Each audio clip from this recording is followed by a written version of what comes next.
Disgraced former Jell-O spokesman Bill Cosby was released from prison last week. To the world's horror, Phylicia Rashad openly celebrated the ill tidings before being chastised by Howard University.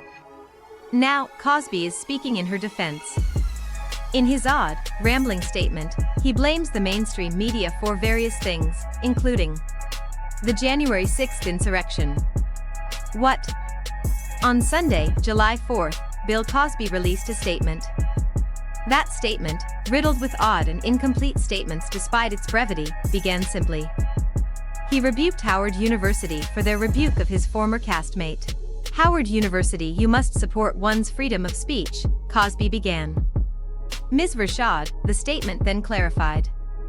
Cosby continued, which is taught or supposed to be taught every day at that renowned law school, which resides on your campus. This mainstream media are the insurrectionists who stormed the Capitol, Cosby oddly declared. Those same media insurrectionists are trying to demolish the Constitution of these United States of America, the statement claimed. Cosby then specified on this Independence Day. No technicality, Cosby then wrote in all caps. It's a violation of one's rights and we the people stand in support of Ms. Phylicia Rashad, he announced. That was all very odd of him.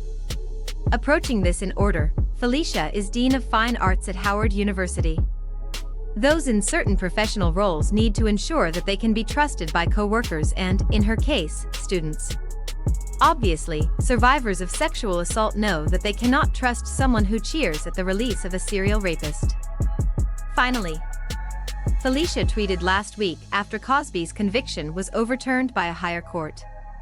A terrible wrong is being righted, she bizarrely claimed.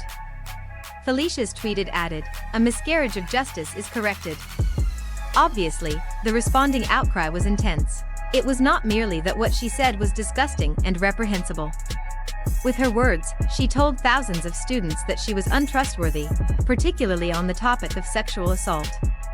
Howard University disavowed Phylicia's tweet, noting that it lacked sensitivity towards survivors of sexual assault.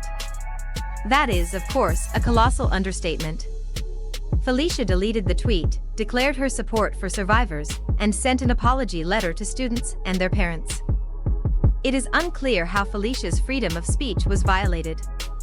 Howard University is federally chartered, but it is a private university.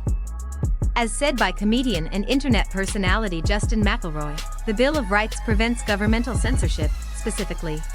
On January 6th of this year, just 6 months ago, a violent mob, comprised largely of white nationalists, attacked America. These violent insurgents battered down the doors of Congress in an unprecedented attempt to overturn the election results. Thankfully, the deadly attack failed. It is hoped that all of the scum responsible will be held accountable. Many in the news media did, in their futile efforts to seek a false neutrality, contribute to that horror show. But comparing journalists who failed to accurately represent the danger of Trump and his followers to the insurgents is simply false. Cosby seems eager to link himself to America itself, and possibly, to link his critics to white nationalism. This is a familiar tactic among some particularly sinister men accused of horrific abuses. These predators sometimes claim that their accusers are part of an elaborate conspiracy to persecute them for race, sexuality, or other reasons. This is a twisted defense for many reasons, including that it makes things that much harder for marginalized people who do experience oppression. One can only assume that Cosby's all-caps "no technicality" is in reference to the nature of his release from prison. His conviction was overturned on a legal technicality, a decades-old immunity agreement with a prior prosecutor. None of the facts of the case that saw him convicted for sexual assault were disproven. Our justice system has numerous systemic flaws.